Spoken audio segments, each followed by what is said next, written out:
Ek gaan die skole vanoggend wat saam met ons hier is, saam met hulle voogde en die skoolhoofde, ek gaan vra sodat as jy kom dat jy sal bonnel. Ek weet by die skool leer hulle jou moenie bonnel nie.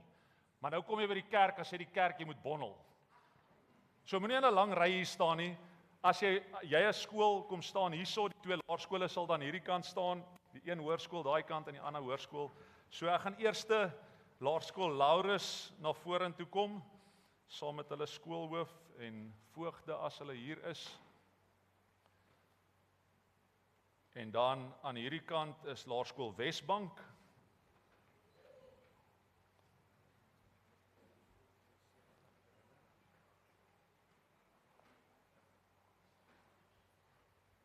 Ja, julle kan vir die mense kyk. Hulle moet sien hoe mooi julle is.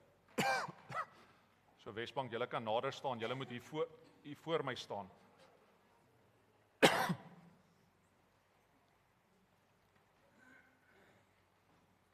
Die groot kinders gaan al langs hulle staan. So julle moet nader staan.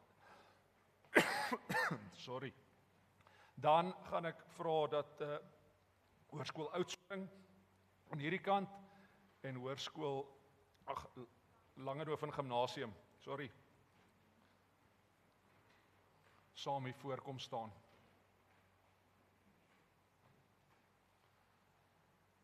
Dankie, André.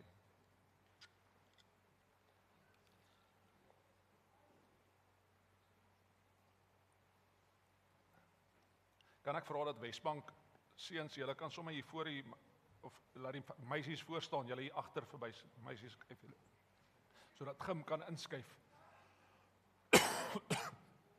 En dan die skoolhoofde wil ek net vra dat julle agter hulle sal staan, sommer op die eerste trappie. As julle hier is.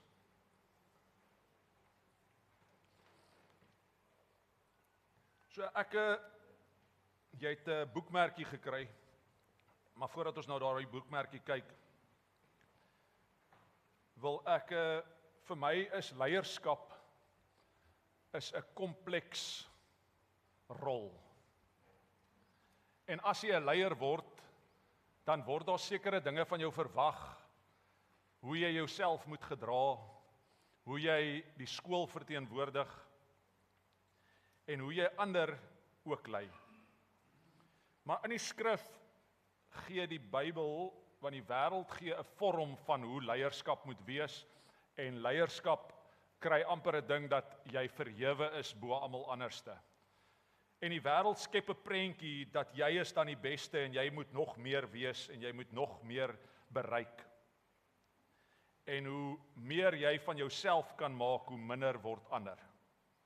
En ek glo dit gaan 'n deel van my boodskap ook vandag vorm.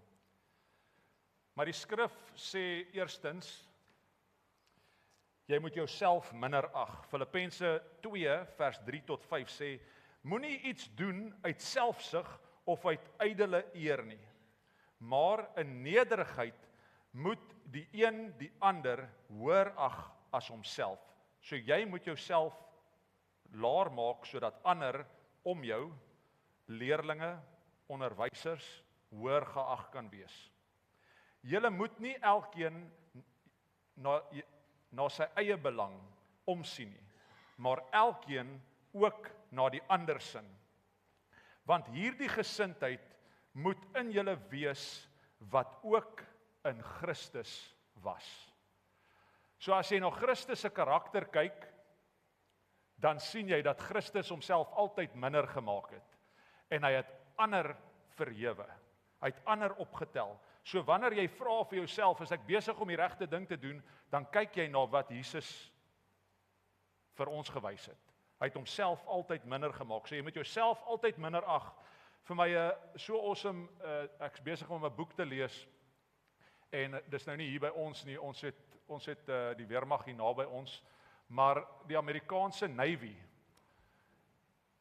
is die bestes van die bestes van die bestes, hulle van die grootste toetse deurstaan. Maar wanneer hy in geveg gaan, dink hy heel laaste aan homself. Hy dink nie eers te ver vooruit nie. Hy dink net aan die ou hier langs hom en hier langs hom en hier voor hom. Hy hoef glad nooit terug te kyk na wat agter hom gebeur nie, want hy weet daar's 'n ou agter hom wat na sy rug sal kyk. So hy maak homself altyd minder en hy ag die ander om hom, direk om hom, ag hy hoër as die ander een. Dan sê Petrus, skryf hy, wees die voorbeeld. Nou hy praat hierso oor die herder, oor die kudde. En julle is herders oor kudde, oor 'n groter klomp mense. En die herder ontferm homself oor die skape. Hy sê, Petrus skryf in hoofstuk 5 vers 2 tot 3, hou as herder toesig oor die kudde. So dit sê, hou as prefek of leier waar jy gekies is. Hou toesig oor die leerlinge, oor almal wie oor jy aangestel is. Hy sê oor die kudde van God wat onder julle is. Nie uit dwang nie, maar uit gewilligheid. En 'n leier vir my is altyd gewillig om te help, gewillig om daar te wees vir as iemand anders te onder is om hom op te tel. Nie uit vuil gewin nie. En dit is die wêreld. Hulle doen dit net uit vuil gewin, uit om hulle self, maar met bereidwilligheid. Ook nie as heersers oor die erfdeel nie, maar as voorbeelde vir die kudde. So jy moet 'n voorbeeld lewe vir die kudde om jou. En dan gaan ons na daardie skrif toe wat op jou boekmerk is, in Markus 10 vers 45. Markus skryf hierso, hy sê, want die seun van die mens het ook nie gekom om gedien te word nie, maar om te dien en sy lewe te gee as 'n losprys vir baie. En ek het julle in die begin gesê, as jy moet vra hoe jy moet lei, dan gaan kyk jy na Jesus. Hoe het hy gelei? Hy het eerste gedien voordat hy bedien was.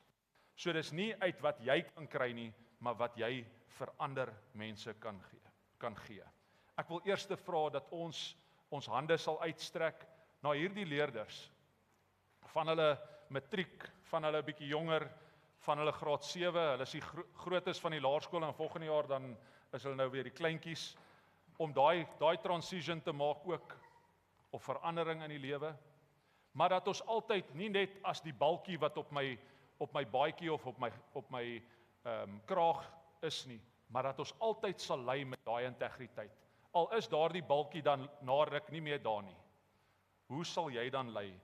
Jy jouself minder sal ag, jy die voorbeeld sal wees vir die kudde om jou en dat jy altyd sal dien voordat jy bedien word. Kom ons steek ons hande uit na hulle en kom ons bid oor hierdie leerlinge saam. Dankie Here dat ons hierdie kinders, hierdie leerlinge voor die voete kan kom neerlê vandag. Here, die aanval van die wêreld is op hierdie kinders. Here, maar ons is nie van hierdie wêreld nie. Ons is nie van hierdie wêreld sodat ons hoef te vrees of angstig rond te kyk nie. Here, maar ons strek ons hande uit, Here, en ons vra dat U hande oor hulle sal hou. Dat U hulle sal lei waar hulle gelei moet word. Here, dat U sal gaan waar hulle gaan. Dat U altyd die voortou sal neem. Here, dat U sal beweeg wanneer hulle beweeg. Here, en dat hulle altyd in die voetstappe sal wandel. Ons vra dat elkeen 'n voorbeeld sal wees vir die mense om hulle. Of dit by die huis is, en of dit by die skool is, en of dit na skool is, wanneer hulle op universiteit is, of by hulle werkplekke is, dat hulle met hierdie integriteit sal lei, soos wat Jesus sy kerk gelei het. Here, dat dit altyd sal wees, omdat ons self minder ag, dat ons die voorbeeld wil wees, en dat ons sal dien waar ons kan dien. Dat ons daardie diensbare hart altyd sal bly lewe. Ons vra, Here, U beskerming, U vooruitgang. Here, soos Jeremia 29 vers 11 sê, die planne wat God oor hierdie leerlinge het, is planne van voorspoed en nie van teëspoed nie, om vir hulle 'n hoopvolle toekoms te gee. Dankie dat daardie hoopvolle toekoms in U hand is. Here, en daardie hoopvolle toekoms is sodat uit hierdie leerlinge sal daar groot leiers ontstaan, Here, omdat hulle hierdie gesnap het vanoggend, Here, dat ons lei soos Jesus sy kerk gelei het. Jesus sy disippels gelei het, soos wat die herder die skape lei. Al hoe die skape die herder ken is by sy stem. Here, en dat hulle sal praat wat U wil hê hulle moet praat. Dat hulle sal lewe spreek daar waar lewe gespreek moet word. Here, en dat hulle saam, Here, hierdie eenheid vorm in die skool, maar nie net in die skool nie, in die gemeenskap ook. Dat skole saam in eenheid sal begin beweeg, Here. En daardie eenheid, lees ons in die woord, het U vir daardie dag toe hulle die toring van Babel gebou het U gesê, hulle het nog net begin, omdat daar eenheid tussen hulle was, omdat daar eenheid tussen hierdie leerlinge is, het hulle nog net begin, van hier af vorentoe is niks vir hulle onmoontlik nie. Dankie Here dat ons seën kan spreek, die bloed van Jesus hulle sal bedek, en dat die engele hulle sal beskerm, waar ook al hulle gaan, in die naam bo alle name, Jesus Christus. En as jy 'n kind van die Here is, sê, Amen. Ek wil gou vinnig ek het nou hier toegemaak, ek wil hierdie skrifgedeelte, of die gebed wat op jou boekmerk is, wil ek net hierso lees, dat jy dit sal bid oor jouself. Jesus, wys vir my wat ware leierskap is. Ek is nie hier om gedien te word nie, maar om almal om my te dien. Ek kies om mense op te bou, om met nederigheid te lei, om getrou te wees in die klein dinge en om God se liefde sigbaar te maak in hoe ek praat en leef. Vandag kies ek om te dien soos Jesus. Ons wil graag 'n gebed doen oor ons skoolhoofde ook. So die mooiste vrou in die kerk, sy gaan daardie gedeelte vir ons behartig. Dit is vir my 'n voorreg om vanoggend ook vir die onderwysers en die skoolhoofde 'n seën oor hulle uit te spreek en vir hulle te bid. Ek was vir 14 jaar 'n onderwyser, maar ek het ook in die hoof se huis groot geword. En daarom ken ek die uitdagings. Maar ek wil vanoggend vir julle sê, ek ken ook die een wat aangestel het en wat geroep het en wat gekies het. En ek weet dat om 'n onderwyser te wees, kom met baie dinge, maar God het julle aangestel. God het julle uitgekies vir hierdie kinders. En as ek kyk na die storie van Esther, dan moes sy baie dinge trotseer. En daardie opdrag wat voor haar gestaan het, sou haar lewe gekos het. Maar Mordegai kom en hy sê vir haar, dalk is jy juis geroep vir 'n tyd soos hierdie. En ek wil vanoggend vir julle sê, ek sien daar's nog onderwysers in die banke ook, maar dalk is julle juis geroep vir 'n tyd soos hierdie, vir 'n dorp soos hierdie, vir kinders en 'n generasie soos hierdie. Die ou mense kan maklik sê, hierdie generasie kom met baie uitdagings. Is ek reg? Maar die Here sê, ek het hierdie onderwysers geroep vir 'n generasie soos hierdie. Mag jy nooit vergeet dat jy geroep is en aangestel is deur God nie. Nou ek wil jou los met Numeri 6. Die Here sal julle seën en julle beskerm. Die Here sal tot julle redding verskyn en julle genadig wees. Die Here sal julle gebede verhoor en aan julle vrede gee. Mag daar vrede heers in julle skole. Mag die aanvalle van die duiwel nie vatplek kry in julle lewe nie. Mag julle kinders veilig in die Here se weë wandel. Ek wil vra dat as jy hier sit, dat jy jou hand sal uitsteek na hierdie onderwysers en skoolhoofde toe. Maar ek wil ook vra dat jy, terwyl ek bid, aan jou kind se onderwyser sal dink. Aan jou kleinkinders se onderwyser sal dink. Noem hulle name voor die Here. Ek dink ons is vinnig om te kritiseer. Vinnig om te sê, wat het daai juffrou nou weer aangevang? Maar dalk as ons daardie tyd gebruik om vir ons onderwysers te bid en hulle hande in gebed sterk te maak, watter effek sal dit nie op ons kinders hê nie? Kom ons sluit die oë. Yes. Here, ons wil vanoggend kom en ons wil hierdie onderwysers en skoolhoofde aan U opdra. Here, ons weet die tye is taaf.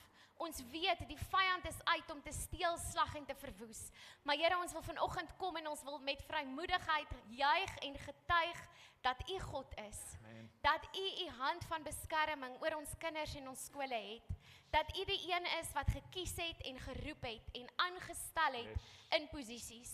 Here, mag hulle besef watter autoriteit hulle rol is. En mag hulle met daardie autoriteit saam met U optree, teen die duiwelse werke staan. Maar Here, ek bid vanoggend vir krag vir elke een van hulle. Wysheid vir elke een van hulle. En soos ons nou die name van ons kinders en onderwysers voor U noem, bid ons dat U hulle sal seën met kennis en wysheid hoe om op te tree.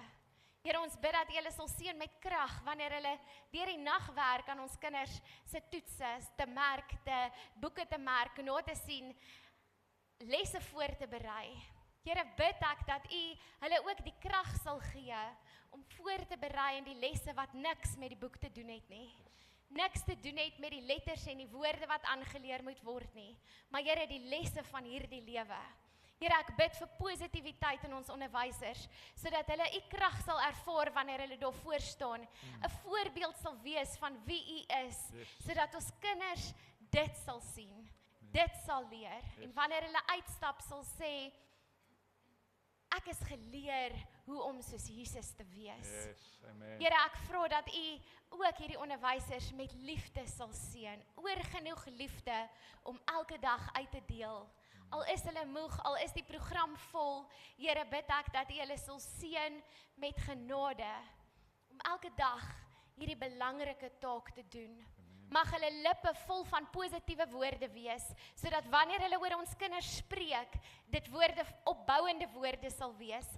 Woorde wat opbou en nie afbreek nie. Mag U hulle seën met positiwiteit, dat die saad wat hulle saai, veel vrug sal dra. Amen. Dankie vir U liefde en U genade in die skole van Oudtshoorn. Amen. Amen. Amen. Ons gaan saam staan en ons gaan 'n seëning sing oor hierdie pragtige kinders wat hier voor staan, en daarna is die Joy Kids kinders welkom om uit te gaan, om ook hulle les daar te gaan ontvang. Kom ons staan saam.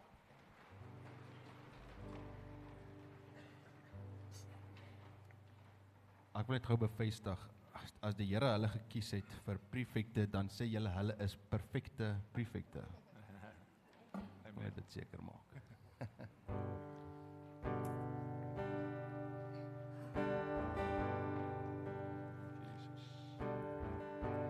Here seën jou en bewaar jou, skyn sy aangesig oor jou, mag hy genade bewys.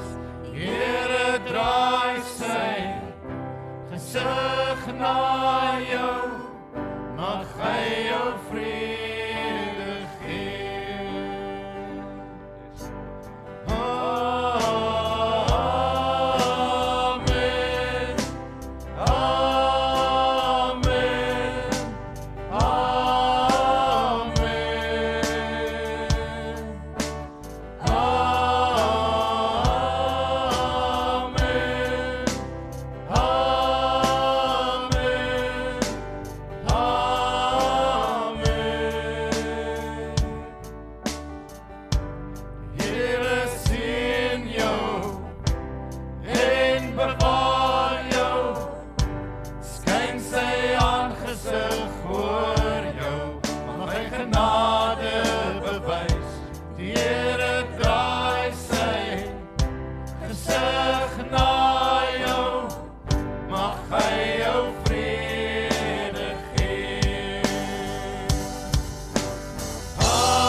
jou kinders, mag sy guns rus oor jou lewe en 1000 generasies, jou familie en jou kinders, en jou kinders, en jou kinders, mag sy guns rus oor jou lewe en 1000 generasies, jou familie en jou kinders, en jou kinders, en jou kinders, mag sy guns rus oor jou lewe en 1000 generasies, jou familie en jou kinders, en jou kinders, en jou kinders, mag sy vrede jou vooruit gaan, agter jou staan en langs jou staan.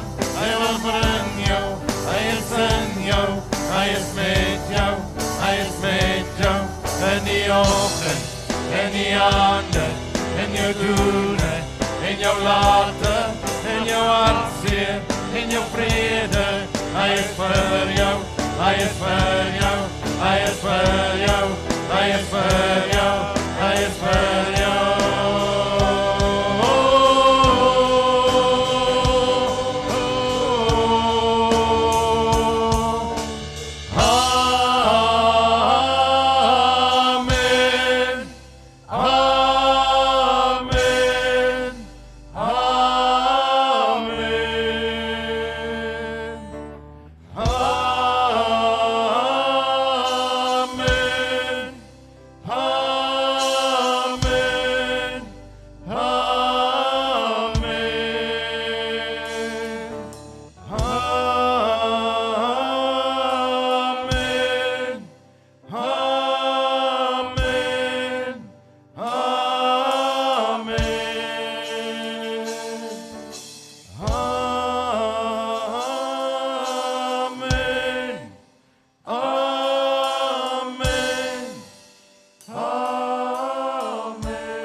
Onderwysers, skoolhoofde gaan, sal hulle u seën ervaar waar ook al hulle gaan. Hulle ingang en hulle uitgang sal geseënd wees in die naam van Jesus. En almal sê amen. Amen. Julle mag julle sitplekke nou neem.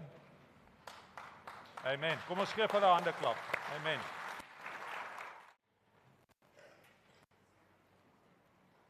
Ek is nou 'n paar besoekers en jy mag my dalk nie ken nie.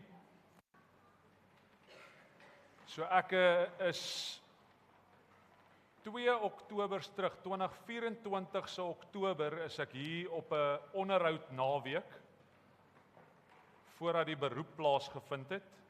So Klein Karoo gemeente, jy het nou al hierdie storie dalk 'n paar keer gehoor. Maar toe kom ons hier en in my boodskap, of dit was nie deel van my boodskap nie, die Here het dit so gelei, toe vra ek die gemeente, waar was die tye dat daardie galery vol is? Ek dink toe staan halfte van die mense hierso. Toe sê ek, dit is nie die pastoor se verantwoordelikheid om die galery vol te kry. Dit is nie net die pastoor, laat ek so sê. Dis nie net die pastoor se verantwoordelikheid nie. Maar dis elkeen van ons se verantwoordelikheid, want as ons doen wat Jesus sê ons moet doen en gaan en disippels maak, dan moet kerke te klein wees. Maar nou sien ons dat kerke leegloop, want die kerk doen nie meer wat Jesus gesê het ons moet doen nie. En vandag staan ons hierso en ons het nou al 'n Paasfees deurgegaan en ek dink ons het daai Paasnaweek het ons dalk so 6 mense daarbo gehad en vol hier onder. En vandag sit ons vol hier onder en is meer as halfte daarbo vol. So wanneer die Here in 'n plek opdaag en mense doen wat van hulle verwag word uit die woord uit, dan word 'n plek so vol. En dit het nou 'n effek dat jy is as 'n besoeker hierso, so jy het 'n effek dat ons vol kan wees daarbo. En ek sê dit en ek het dit voor die tyd vir die worship span ook gesê, ons is nie hier en ouers wat hier is, ons is nie hier om jou hiernatoe te nooi en jou te ooreed, hierdie is die beste kerk en jy moet hier wees nie. As jy by 'n kerk betrokke is, wil ons hê jy moet gaan en jy moet daar gaan jouself uitleef en doen wat Jesus van jou verwag daarso. En maak seker dat jy daardie kerk ook volmaak. Maar as jy nie 'n kerk het nie, wil ons vir jou sê, hier is 'n kerk vir jou. En hier is nie net 'n kerk wat ons wil hê, dat moet vol wees, met sommer net vol wees nie. Ons wil hê mense moet geëquip word, en hulle moet Jesus ontmoet hierso, en vol word van Jesus. En elke week, glo ek, elkeen gaan ge-challenge hier uit. Ek gebruik nou baie Engelse woorde hier tussenin. Maar jy moet uitgaan en gaan doen wat hierdie boodskap van jou verwag.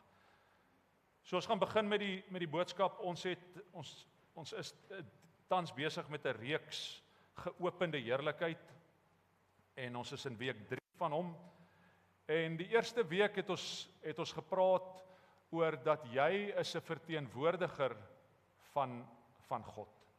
En as jy verstaan dat jy 'n verteenwoordiger is, dan lewe jy 'n lewe verander om te sien. En ons het gepraat van die spieël, en as jy vir jouself kyk in die spieël en ander mense kyk na jou in die spieël, wat sien hulle? En of jy kyk in daardie spieël en die woord sê vir jou, jy kyk na jou spieël, daar's iets fout met jou voorkoms, en jy stap weg sonder om iets aan jou voorkoms te doen. Maar ook is ons 'n spieelbeeld vir die wêreld.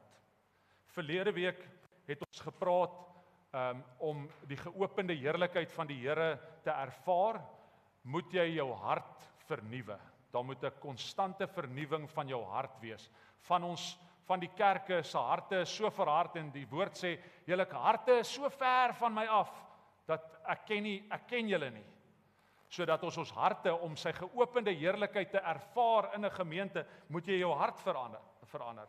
Maar Habakuk 2 vers 14, wat die kernskrif gedeelte van hierdie reeks is, sê, want die aarde sal vol word met die kennis van die heerlikheid van die Here, soos die waters die seebodem oordek. En as 'n mens na daardie skrif kyk, sê dit, die aarde sal vol word, daar sal kennis wees, mense sal ervaar sy heerlikheid. Dit moenie net kennis wees nie, kennis van sy heerlikheid. Al hoe ons kennis van sy heerlikheid kan ervaar, is as ons hierdie dinge kan toepas, nie net dit nie, daar's baie ander wat daarby gepaard gaan, maar dat jy weet, jy's 'n verteenwoordigheid van die heerlikheid van die Here. Jy is ook, jou hart moet verander word heeltyd, vernuwe word, sodat jy sy heerlikheid kan ervaar. En vandag sinne, gaan ons bietjie terug in Habakuk in vroeër, en ons het deel van ons visie maand, was gedeelte van dit uit Habakuk uit. In die begin van Habakuk, sien Habakuk dat hierdie Babiloniërs is besig om hulle eie koninkryk te bou. En hy kom agter, hierdie mense is soos mense sonder 'n visie. Daar is nie 'n visie vir hulle nie. So toe sê ons, Habakuk het geskryf en gesê, maak die visie duidelik, sodat mense daardie visie kan vat en daarmee hardloop. En vandag se gedeelte, wat ons dan kyk na God se heerlikheid, sien ons dat Habakuk skryf hierso, nou hy's gesien as 'n klein profeet. Maar hy's nie 'n klein profeet in statuur nie, dit was net in die woord is daar profete en daar's klein profete, so dis in die boeke, so hy's nie 'n klein profeet nie, hy is 'n man wat kan sien as daar fout begin gaan, en dan profeteer hy God se woord oor hierdie mense. Maar hy sien hierdie Babiloniërs is besig om hulle eie koninkryk te bou, en al hoe hulle eie koninkryk bou, en dis deel van wat ek vanoggend gesê het vir die prefekte, is die Babiloniërs is besig om hulle eie koninkryk en hulle self te verhewe bo almal. So wat hulle doen is hulle gebruik die slawe en arme mense om hulle koninkryk vir hulle te bou. Maar hulle hou daai mense daaronder. En hulle hou hulle dat hulle nie die heerlikheid kan ervaar nie, die koninkryk van God kan ervaar nie, want dit gaan net oor hulle self. Dit gaan oor wat hulle kan bou. En so Habakuk kyk hierna en hy sê hierdie mense is nie besig om die woord van die Here te beoefen nie. So hy sê dat jy moet God se woord eerste stel bo alles. So as jy Habakuk gaan lees van bo na onder, lyk dit vir jou bietjie onduidelik en jy weet nie lekker wat sê hy nie, en dan heel hier in die begin, in die middel, gooi hy daar so vers 14 in, want die aarde sal vol word met die kennis van die heerlikheid van die Here, soos die waters die seebodem oordek. En toe ek daardie skrif lees, en as jy net daardie skrif uithaal, dan verstaan jy nie lekker wat gaan in Habakuk aan nie. Want jy weet nie wat beleef hierdie mense nie. Maar as jy hierna gaan kyk, bring ons dit terug na vandag toe, en ons sien dat mense begeer allerhande dinge. Want hulle begin sommer dan verskonings maak, ja, maar die Here wil hê dit moet goed gaan met ons. En ja, dit is waar, die Here wil hê dit moet goed gaan met jou. Maar nie sodat jy jouself kan verhewe nie. Nie dat jy jouself bo alles kan nie. So ek is nie teen sukses of mense wat hard werk nie. So jy sal 'n paar keer hoor dat ek sê dat 'n mens kry partykeer mense wat deur die nag werk. En dan sê jy, ja, maar daai ou kom nooit by die Here uit nie en hy doen nooit stilte tyd nie. Ek het glad nie 'n probleem as jy deur die nag werk nie, maar op wat is dit gebaseer? Wil jy ander mense impress of wil jy jouself verhewe bo almal anderste? En dit is waar Habakuk dan sê, hy sê dat pas op hiervoor. Pas op dat jy jou eie koninkryk wil bou, want trotsheid is die begin van elke val. So as jy dit van jouself vir jouself doen en jy sien dat jy in jou eie self begin trots word, dan wil ek jou sê, hy waarsku in Habakuk 2 vers 4, so net nadat hy gepraat het oor die visie, sê hy, kyk na die hoogmoediges. Hulle vertrou op hulle self en hulle lewe is boos. En dan sê hy, die regverdiges daarteenoor sal deur hulle geloof lewe. Die regverdige mense sal nie deur die fisiese dinge in hulle lewe nie. Want as jy na die fisiese kyk, die fisies is tydelik. Die fisies gaan vergaan. So baie mense werk so hard om by mekaar te maak hier op aarde, maar hulle maak niks in die hemel by mekaar nie. Sy lewe is ver van die Here af. En dit is hoekom Habakuk hierso so hard skryf oor die hoogmoediges, die Babiloniërs wat wil ryk word bo ander mense en net hulle self verryk en hulle eie koninkryk bou. Alles gaan net oor hulle. Hulle lewe is nie regverdig nie. Want as jy kyk hoe hulle die slawe en so hanteer, is hulle nie besig om regverdig te lewe nie. Dan sien jy dat in Romeine skryf Paulus, en hy skryf, want die geregtigheid van God word daarin geopenbaar uit geloof tot geloof. So, geregtigheid van God, nie jou geregtigheid nie, die geregtigheid van God word daarin geopenbaar uit geloof tot geloof, soos geskrywe is, en nou verwys hy terug na Habakuk toe. Hy sê, maar die regverdige sal uit die geloof lewe. En Martin Luther skryf oor hierdie B-gedeelte van Habakuk 4, want hy lees toe hierdie Romeine 1 vers 17 en hy sê, wow, maar hier's 'n amazing openbaring vir die kerk. En hy skryf en hy sê, as ons net hierdie kan verstaan, God se geregtigheid is nie net iets wat ons oordeel oor ons sondes nie. God se geregtigheid wys dat daar sonde in jou lewe is. Want hy's 'n geregtige God. Hy wil nie hê jy moet in sonde lewe nie. So hy gaan, as dit vir jou geopenbaar word, soos wat dit sê, dat God se geregtigheid word in hierdie openbaar van geloof tot geloof, dan gaan dit vir jou wys, jy's besig om verkeerd te doen. Maar dit gaan jou nie daar stop nie. Want as jy net daar stop, dan bly jy onder die wet en jy kyk net heeltyd terug en jy kan nêrens vorentoe gaan nie. Maar Martin Luther skryf, hy sê, maar dit is iets wat hy geskenk het aan die een wat glo. Hy sê ook, dit is mense word regverdig verklaar deur geloof, nie deur werke nie, soos wat ons vroeër in die reeks ook gesê het. En hierdie geloof bring lewe. Want dit vertrou op God se genade in Christus. So as jy dan kan verstaan dat God is 'n regverdige God, hy judge sonde. Hy staan nie vir sonde nie. Maar dat jy vrygekoop is as gevolg van sy genade, kan jy dan bly lewe. So ek glo die ouens wat waarlik hierdie snap, kan vorentoe bly lewe en vorentoe gaan en sy genade ervaar wat vir jou vry daar is. En dit is wat Habakuk dan sê. Hy sê die geregtigheid moet vir ons wees, dies wat glo. Glo in wat? Glo in God se genade, maar en glo dat God vir jou gesterf het sodat jy vry gekoop is en vorentoe kan beweeg. Habakuk 2 vers 5 sê hy dan, voorspoed verlei mense. En dis nou waar ek sê, ek het nie 'n probleem teen voorspoed nie, maar as dit net gaan oor jou voorspoed. Ek het nie 'n probleem dat God is 'n God wat voorsien nie. Maar as jy net luister na die prosperity gospel en jy sê, ja man, name it and claim it. Ek kan sê ek wil dit hê en dan sal die Here dit vir my gee. Dis nie hoe God werk nie. Maar as jy kan verstaan dat sy genade is vir jou groot genoeg. Hy worry nie oor die aardse dinge nie. Hy worry oor jou lewe. Hy worry oor hoe jy lewe en hoe jy jouself vrymaak uit daardie sondige natuur uit. Hy sê voorspoed verlei mense en hoogmoedige mense kom nooit tot rus nie. Kyk maar in die wêreld, die hoogmoediges, daai's wat ryk is, hulle dink net hulle is die myn ouens.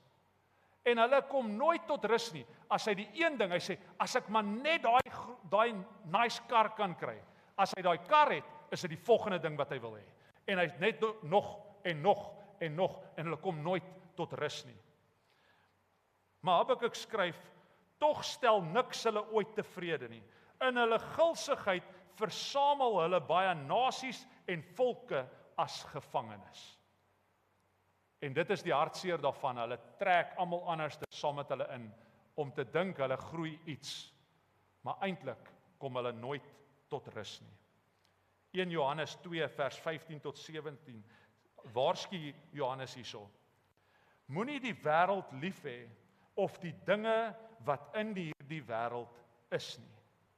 As iemand die wêreld liefhet, dan is die liefde van die Vader nie in hom nie. Want alles wat in die wêreld is, die begeerlikheid van die vlees en die begeerlikheid van die oë en die grootheid van die lewe, is nie uit die Vader nie, maar uit die wêreld. En die wêreld gaan verby en sy begeerlikheid, maar hy wat die wil van die Here doen, bly vir ewig.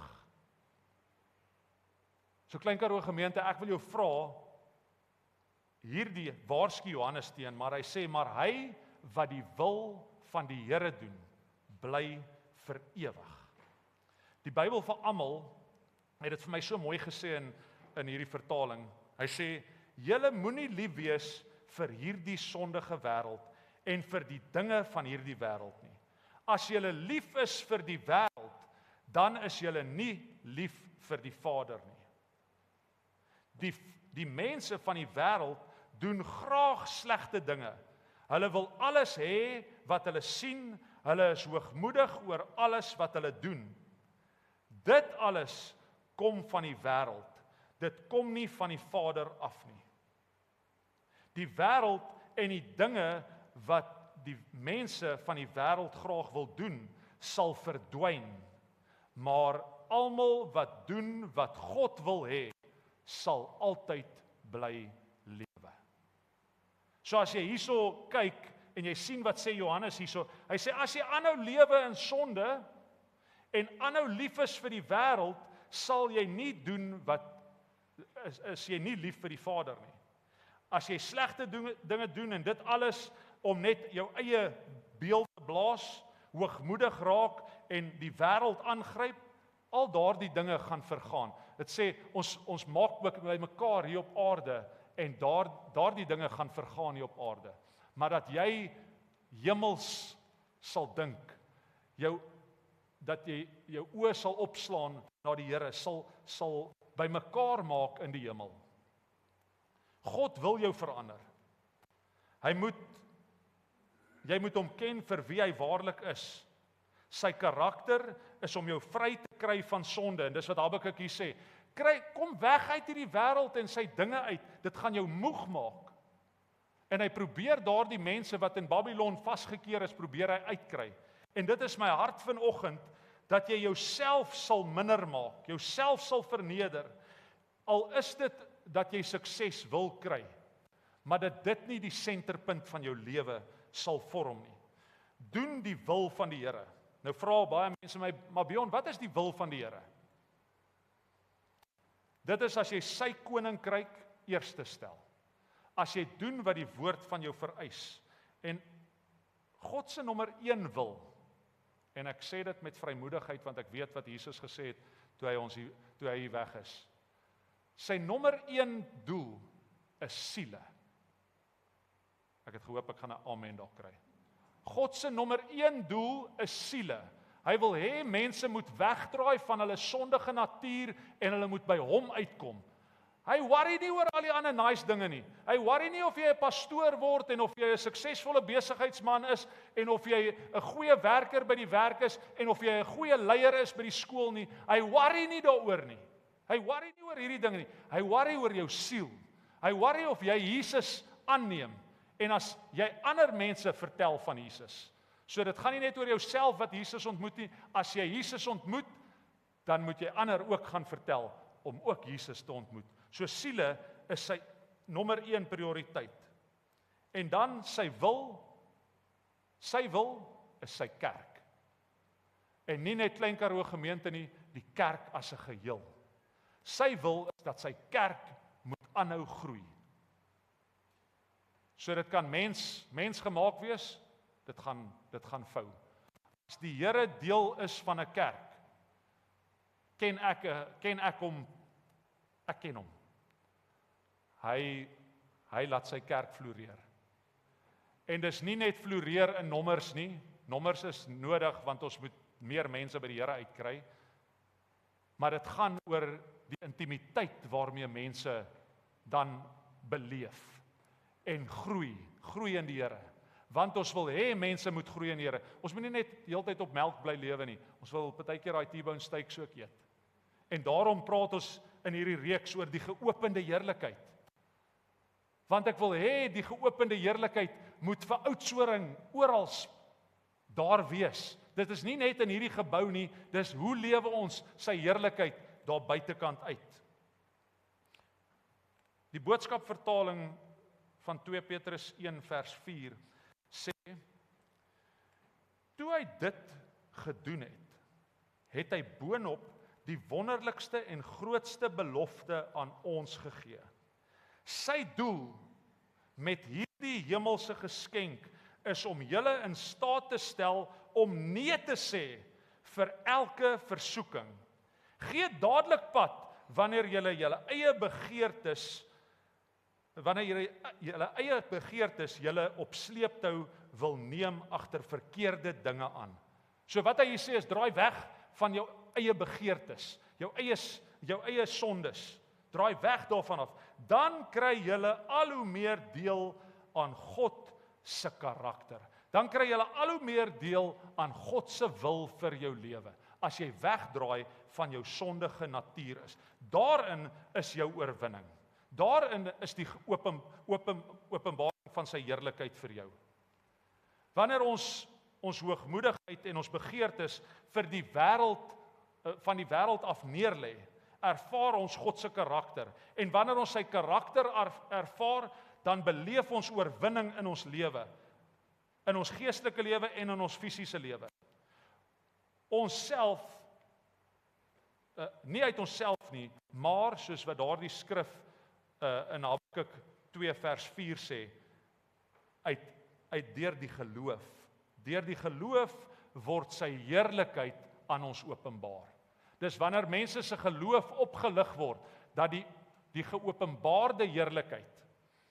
En ons het in week 1 het ons gepraat oor Moses wat 'n tydelike heerlikheid ervaar het. Hy het afgekom van die berg af en sy gesig het geskyn met God se heerlikheid. Maar dit was tydelik, want dit was onder die wet. Die volk was nog onder die wet vasgekeer.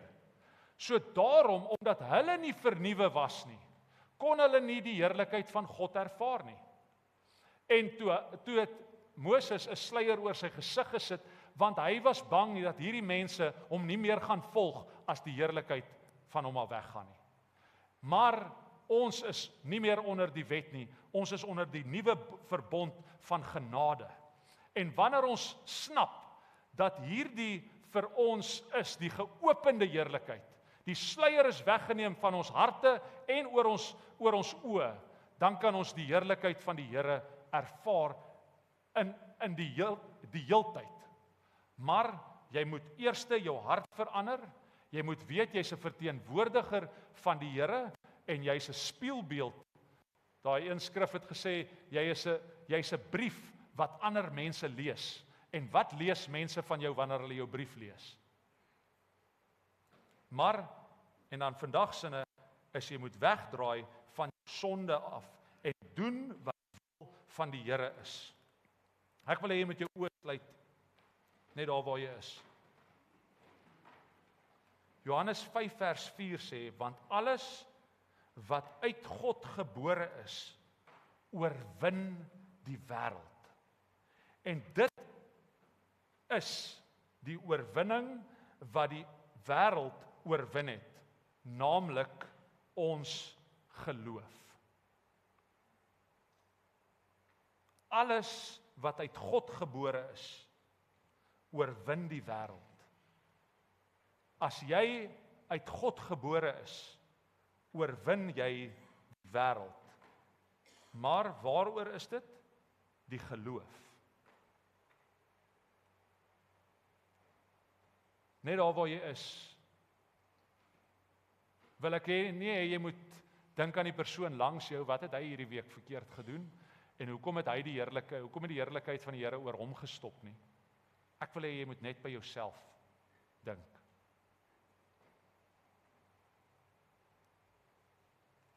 Die geopende heerlikheid van die Here is daar vir ons almal. Maar jy kan dit nie ervaar. Dit kan van jou af weggaan. Dit kan van jou af verdwyn as jy aanhou met jou lewe in sonde. Nou dis maklik om vinger te wys as jy weet 'n ou is besig met die verkeerde dinge en jy kan dit sien aan sy lewe. Maar daardie dinge wat die woord van praat agter geslote deure.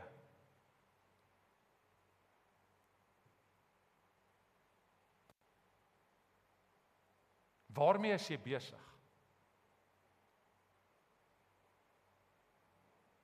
Laat in die aande op jou selfoon. Waarmee is jy besig?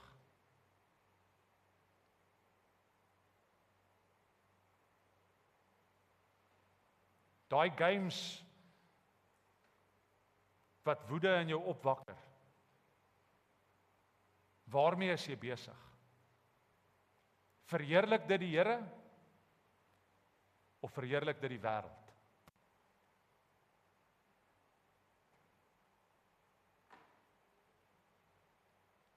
Daardie buiteegtelike verhouding waarmee jy besig is. Die Here staan stil vanaand by jou, vanoggend by jou. En sê, waarmee is jy besig? Daardie persoon wat jy so maklik oorskinder. Of persone waaroor jy skinder. Is daardie tipe sondes wat die Here van praat, wat niemand ooit hier sien nie.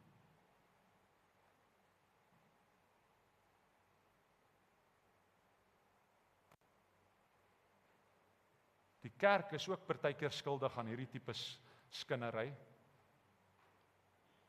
Ons probeer dit heavy heilig maak en ons sê, ons moet maar net vir haar bid. Maar eintlik mag jy nie dit vertel nie.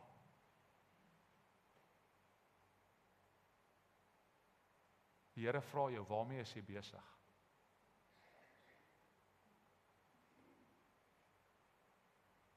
En hy sê in hierdie woord dat ons moet wegdraai van ons sonde af. Wegdraai van hierdie dinge, die begeerlikhede van die wêreld. Sodat God dit kan oplig. En God jou kan oplig. Maar wat hy wil hê is, jy moet hom aanneem, en dat jy in hom moet glo. Want dit sê dat die geloof sal jou vrymaak. Die geloof sal jou vrymaak, en dan deel vorm van 'n lokale kerk, sodat die kerk saam met jou op pad kan stap.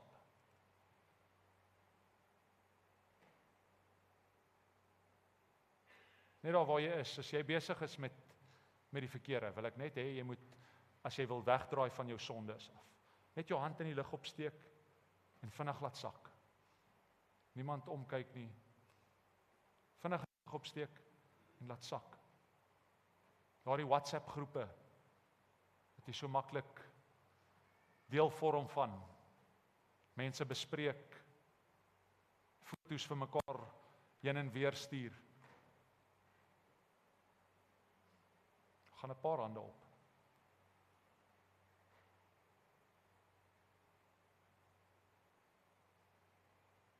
Die Here wil jou kom vrymaak vanoggend. En ek gaan 'n gebed doen oor almal. En as jy na die tyd met my wil kom praat, ek gaan al buitekant by die Romeis wees, maar as jy my aan die arm wil kom gryp, het ek tyd om met jou te praat. Dankie Here dat U vandag mense vrymaak. Vrymaak van hulle sondige natuur, vrymaak van die begeerlikhede van hierdie wêreld. Ons wil vra Here dat U sal kom en U sal kom vernuwe vanoggend. Vernuwe deur die woord, sodat ons koninkryk gefokus sal wees, nie op ons eie koninkryk nie, maar God se koninkryk. Here, en as ons fokus op God se koninkryk sit, dan word die begeerlikhede van hierdie wêreld amper nul. Ons bid Here dat U elkeen wat nou weggedraai het van hulle sondige natuur, van dit wat nie van U af is nie, dat U hulle sal kom vul met U krag en U heerlikheid. Ons bid Jesus dat daardie heerlikheid nie net tydelik sal wees nie, maar dat dit 'n konstante heerlikheid sal wees waar hulle U hand in hulle lewe ervaar, waar hulle beweeg, Here, dat hulle op U gefokus sal wees. Al is daar moeilike omstandighede wat hulle pad langs kom, sal U daardie heerlikheid laat skyn en dit die rede is hoekom mense party van hulle volg. Here, help ons om dit wat nie van U af is nie, wat U nie verheerlik is nie.